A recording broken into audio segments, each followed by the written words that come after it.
morning. I'm Byron Scott with a CTV News update. Well, it was 75 years ago today that the U.S. Armed Forces and the federal workforce were officially desegregated.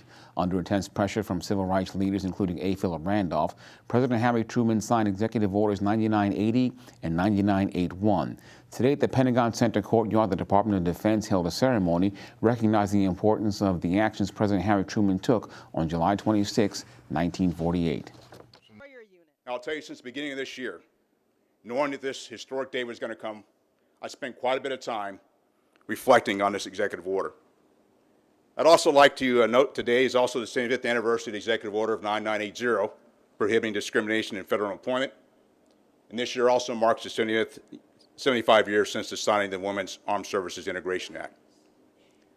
All three of these acts share a common goal, a unifying thread. And when I think about each, one word comes to mind: opportunity. CTV spoke with Dr. James Dool, a retired military veteran and Prince George's County Veterans Affairs Director. He said the executive order gave people like himself the opportunity to experience the full responsibility of a citizen as someone who protects the country and defends the Constitution. And today marks the 33rd year since the Americans with Disabilities Act was passed. This act was not only about automatic doors, building ramps, and requiring Braille translations, but allowing millions of Americans to participate in their public life with dignity and respect. Prince George's County Commissioner for Disabilities Chair Veronica Williams shared the importance of this act being passed. The work, she says, still needs to be done, a lot of it. Even after 33 years, still trying to educate people on the importance of making sure that that they are inclusive with their activities, whether there's employment, housing, transportation. We are still lacking in some of those areas where people that really need those services, they're just not there. We have to make our voices known. We have to, because there are so many unseen disabilities out there. We're all familiar, with the wheelchair. We see someone that's, in a wheelchair or walker or even a blind person. Those are visible disabilities, but there's so many unseen that need to be addressed. And if you'd like to contact with anyone on the county's Commission for Disabilities, reach out to the email on your screen. Well, Senator Chris Van Hollen is among the sponsors of a bill aimed at ending legacy admissions in higher education. It's called the Fairness in Students Admissions Act. The measure is in response to the High Court's recent decision ending race-based affirmative action in higher education. Supporters say legacy admissions give preference to the children of alumni and big donors. So, this bill, again, if you are a university, if you are an institution of higher education and you receive federal funding, you must end legacy admissions to continue to receive that funding. This bill is a very straightforward proposition, that we can no longer have a situation where the federal government supports colleges and universities that stack the deck in favor of applications from students from families who are big donors, and doesn't unfairly stack the deck in favor of legacy applicants. Johns Hopkins stopped the legacy admissions program in 2020. UMD also does not have legacy admissions. Well, embattled Prince George's School board member Juanita Miller can keep her job. That's the final ruling from the Maryland State Board of Education. The decision concurs with the state administrative law judge's recommendation in March. It was reached during a closed-door session last night in which Miller was not present. 6 current and former board members appealed to the state last year, arguing that Miller should be removed due to allegations of misconduct in office. And a woman is recovering in the hospital following an early morning shooting in Beltsville. Police were called to the 10,600 block of Baltimore Avenue just before 2:30. Investigators say the victim was shot while sitting inside a car. She was taken to a hospital and is in stable condition. Anyone with information on the incident is asked to contact authorities. And the National Weather Service has issued a heat advisory for the Washington, D.C. metro region. It goes into effect tomorrow morning. The Weather Service says the heat index, which is not the actual temperature, could reach 105 degrees. Temperatures will peak in the upper 90s tomorrow through Saturday. And with the spike in heat and humidity, officials encourage residents to stay hydrated. Also, remember that pets and children should never be allowed to be left unattended in a hot car. And police are investigating a fatal collision in Landover. It happened earlier today at around 12:30 in the area of Landover Road and Firehouse Road. Investigators say they found an unresponsive female in a vehicle. She was taken to a hospital where she was pronounced dead. 4 others were taken to a hospital with minor injuries. And you're watching CTV News. I'm Byron Scott. Coming up, the late Henrietta Lacks could soon be recognized with a Congressional Gold Medal. More details in just a bit. Stay tuned.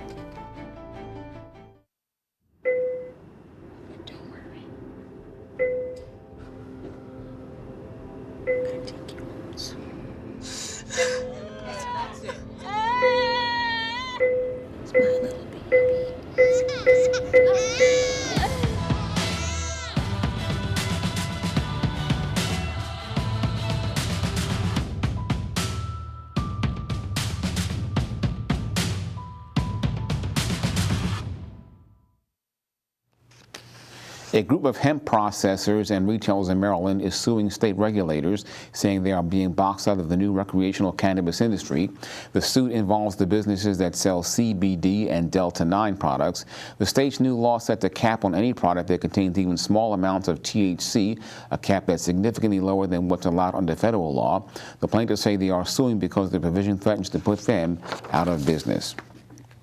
And Maryland lawmakers filed legislation to award posthumously a Baltimore native with a Congressional Gold Medal.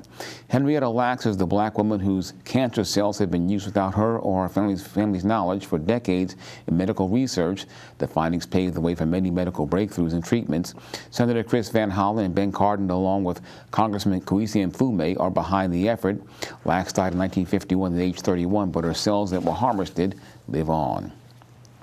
Well, P3 projects have become popular for Maryland infrastructure plans, but Comptroller Brooke Learman says cost overruns and delays on the PERP line have forced lawmakers to rethink how some are handled. Learman says P3 projects, which are partnerships between public and private entities, need to be examined much more critically.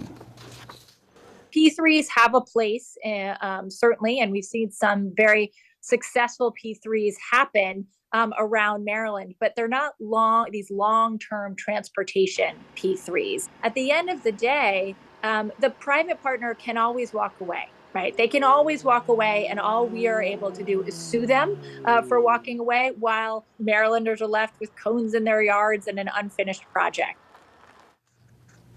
Learman sits on the 3-member board of Public Works. The board approves capital improvement expenditures and most contracts. A Montgomery County Council member introduces a bill that will allow residents to put their medical information in a 911 registry. Dawn Ludecki is sponsoring the Police Voluntary Registry for Emergency 911 Calls legislation. The registry will let emergency personnel responding to calls at a home know if someone has certain health challenges. A public hearing on the bill set for September 12th. And President Biden taps former Maryland Governor Martin O'Malley to lead the Social Security Administration. The agency has been operating without a Senate-confirmed commissioner since the president fired Trump appointee Andrew Saul back in July of 2021. O'Malley served as governor of Maryland from 2007 to 2015. And you're watching CTV News. Coming up, Simon Buggs with your Wednesday Sports page. Stay tuned. What's going on, sports fans? And coming up soon, I got a chance to talk to some people over at the Just Us Nation sports facility. I have more details on the club in a bit. Don't go anywhere. Hi, I'm Carson Kressley. Of all the resources in the world, kindness is the most precious.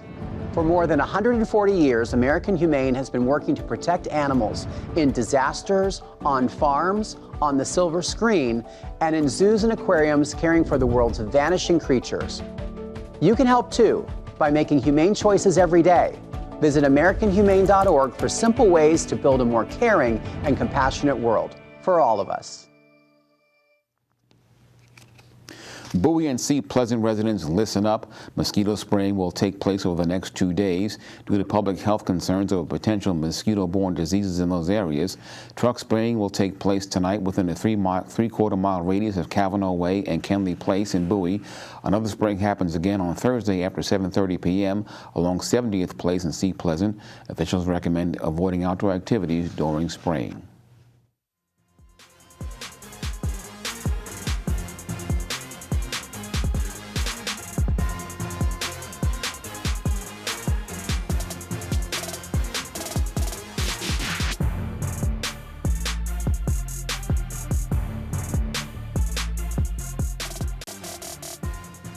Just days after new owners took over the team, the Washington Commanders begin training camp today for the 2023 season. Josh Harris, Mitch Rales, and Magic Johnson leading the ownership group as they pledge to restore the team to its winning ways. And while there's excitement following the Dan Snyder era, the team still has questions about its future.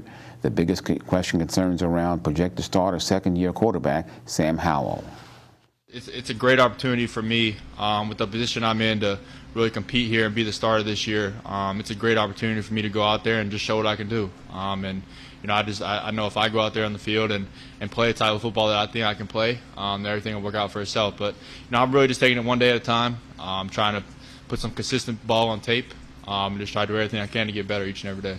I was really pleased with it. I think we picked up from where we left off in OTAs and mini camps with the tempo. I thought the guys practiced at a good tempo. As I said earlier, you know, we'll see how they are in 3 or 4 days of it. When it gets a little bit hotter, the guys' practices get a little bit longer. The Commanders begin preseason against the Cleveland Browns on August 1st. And we now go to Simon Buggs with a report on a local basketball club called Just Us Nation Sports. Okay everyone, it's time for your Wednesday sports page. If your child loves to play basketball and is looking to make some friends, then look no further as the Just Us Nation Sports Facility is the place for them. Just Us Nation Sports Facility is a basketball club located right here in Prince George's County. The club has been around since 2017 and has been dedicated to teaching kids the game of basketball. I had the chance to speak with the founders of Just Us Nation Sports Facility, and they told me what the club is all about.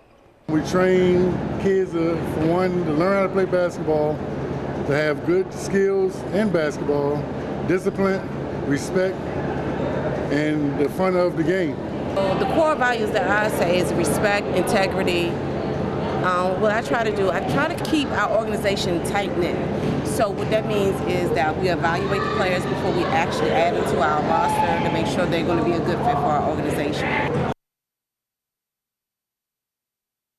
Homework, others, you know, tutor each other's students in subjects one might be stronger than. So that's why we say in core values, that shows them, hey, we can rely on somebody else outside of just our teachers or other adults. I also spoke with some coaches and players about their Just Us Nation experiences. Well, my experience has been a great experience, helping kids where they struggle and helping the ones who want to learn how to play actually learn the game. So it's been pretty rewarding just as far as to see older ones, once they graduate out, how they've gotten better at the game and get to make their high school and or middle school teams. My experience has been fun. The tournaments have been fun. We've learned how to play with different types of girls. I love the girls I'm around, the brother fingers that, and we always do front steps together. So it's really a good organized organization. You know, everybody's skilled. A lot of skilled basketball players, as you see behind me. The talent is amazing. The people that run the organization are very good at what they do, and it's more of a family rather than just a simple basketball organization. You can find Just Us Nation Sports Facility at 8925 Darcy Road in Upper Marlboro. You can contact them using the phone number on your screen. And that is your Wednesday sports page. Simon Buggs, CTV Sports. Thank you, Simon. And that's our news for tonight. We'll see you tomorrow night. Good night.